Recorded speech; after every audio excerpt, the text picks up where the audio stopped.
আসসালামু আলাইকুম। ডায়াবেটিক্স অত্যন্ত কঠিন একটি রোগ। সারা পৃথিবীতে সবচাইতে বেশি ডায়াবেটিসের হার রয়েছে পাকিস্তানে। এর পাশাপাশি বাংলাদেশেও কিন্তু এর হার খুব কম নয়। ডায়াবেটিস এক ধরনের মেটাবলিক ডিসঅর্ডার। এর শরীরবৃত্তি কার্যক্রমের সমস্যা তৈরি করে এমন একটি রোগ।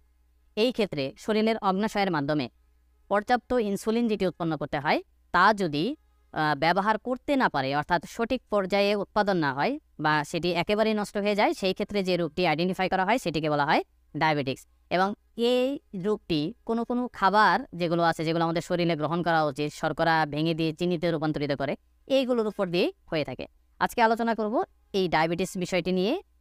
এই ডায়াবেটিসটি তৈরি হয় অগ্নাশয়ে যে ইনসুলিন রয়েছে, ইনসুলিন নামক যে হরমোনটি রয়েছে, সেই হরমোনে নিঃসৃত হয় এবং এই নিষ্কৃত রসটি নির্দেশ করে চিনিকে তাকে নির্দেশ দেওয়া হয় যে কোষগুলোকে গ্রহণ করার জন্য। এটি যদি যে সঠিক পর্যায়ে আমাদের শরীরে জ্বালানি এবং শক্তির সঞ্চয় করে বা শক্তির হিসেবে কাজ করে থাকে, শরীরের যখন ইনসুলিন উৎপন্ন হতে পারে না, এটি ঠিকমতো কাজ করতে না পারে, তখনই কিন্তু ডায়াবেটিসগুলো আইডেন্টিফাই হয়। এর ফলে শরীরের বিভিন্ন ধরনের সমস্যাগুলো হতে পারে এবং এই সমস্যা আস্তে আস্তে কিন্তু কঠিন থেকে কঠিনতর দিকে এগিয়ে যায়।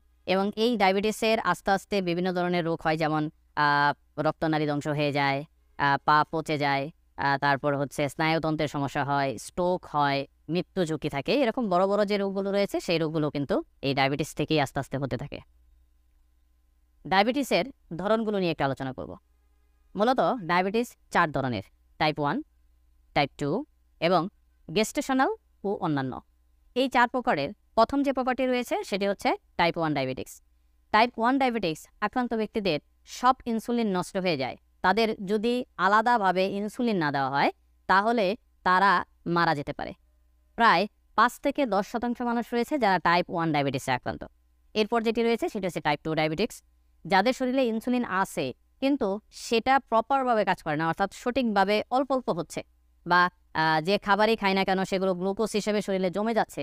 এই টাইপের যেগুলো আছে সেগুলো হচ্ছে টাইপ 2 ডায়াবেটিক্স। প্রায় 80 থেকে 90% মানুষ টাইপ 2 ডায়াবেটিক্সে আক্রান্ত। এরপর গেস্টেশনাল ডায়াবেটিস। এটি সাধারণত গর্ভকালীন সময়ে যে গর্ভবতী মহিলা রয়েছে তাদের মাঝে এটি পাওয়া যায়। গর্ভাবস্থার ক্ষেত্রে প্ল্যাসেন্টাল কিছু হরমোন ইনসুলিন প্রতিরোধের জন্য দায়ী। বেশিরভাগ মহিলাদের প্রসব পরবর্তী স্বাভাবিক গ্লুকোজ যে সহনশীলতা বা ফিরে আসে, কিন্তু পরবর্তীতে এটি ডায়াবেটিস হিসেবে কাজ করে ফেলে বা ডায়াবেটিস হিসেবে পাওয়া যায়।